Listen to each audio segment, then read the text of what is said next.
Здравко, Боже, колко си щастлив. Цяла България те завижда. И един руснак от голямата страна. Хватит глазки ему строить. Я не случайно не объявлял эту песню, потому что знал, что вы ее узнаете сразу. Ох, Боже, на русский. Ты меня запутала.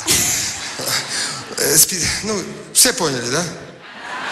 Не правих анонс за тази песен, знаех, че всички ще узнаете моментално този разкошен шлагер от Джалма. И за съжаление, композитор Зорница Попова не е доживяла до този вечер. Бих щастлив, ако тя била чула и нашата версия, която песен като добро вино не остарява. Хубавата песен, добра песен. А всички песни от Дует Ритон са като наистина записани с златни букви в историята на българската поп-музика. Както и песните на Лили Иванова. Просто така не можем да се разделим с тези песни. Не можем. Аз не мога да се възползвам от случая и просто да не получа удоволствие от това, че се намирам и че мога да пея тези песни, са разбирани от вас, така както никъде в друга страна. Аз бях сега на едно голямо турне в Америка. Ние бяхме с Анастасия заедно. Я разказываю, что мы с тобой были в Америке вместе, да? Я поняла.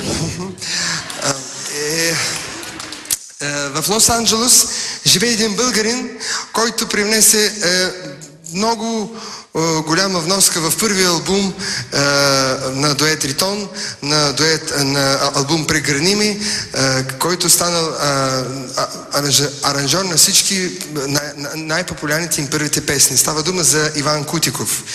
И сега той работи в Лос-Анджелес, има си разкошно студио, пише музика за разкошни мюзикли, филми и много уважаван от много известни имена в американския шоу-бизнес. И безпрецедентният случай се случи в това моето идване в Америка. Бях просто изненадан от това, че този човек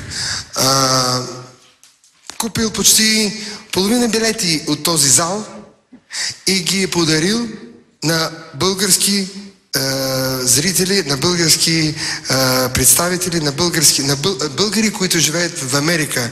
Просто да се запознаят с мене. Нещо са чули? Нали, българин малко си е светлив така, нали се води? И мен ме карат така за българин, викат, ти си в Русия, ми казват, ти си настоящи българин. Защото много тежко се разделям с пари. Шегувам се. Макар, че не съм от Габрово.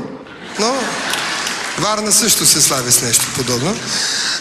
Но бях просто потресаещо изненадан от неговата постъпка.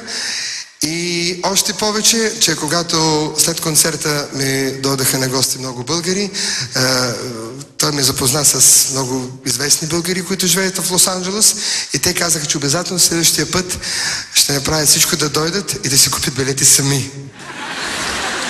Това беше най-голям комплимент за мен, защото знам.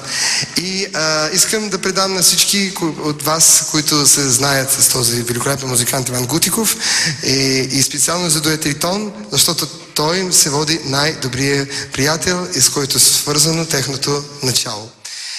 И затова искам сега да изпееме още една песен, ако не бъдете против, от репертуара на...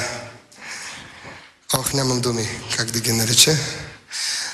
От репертуара на Дует Ритон.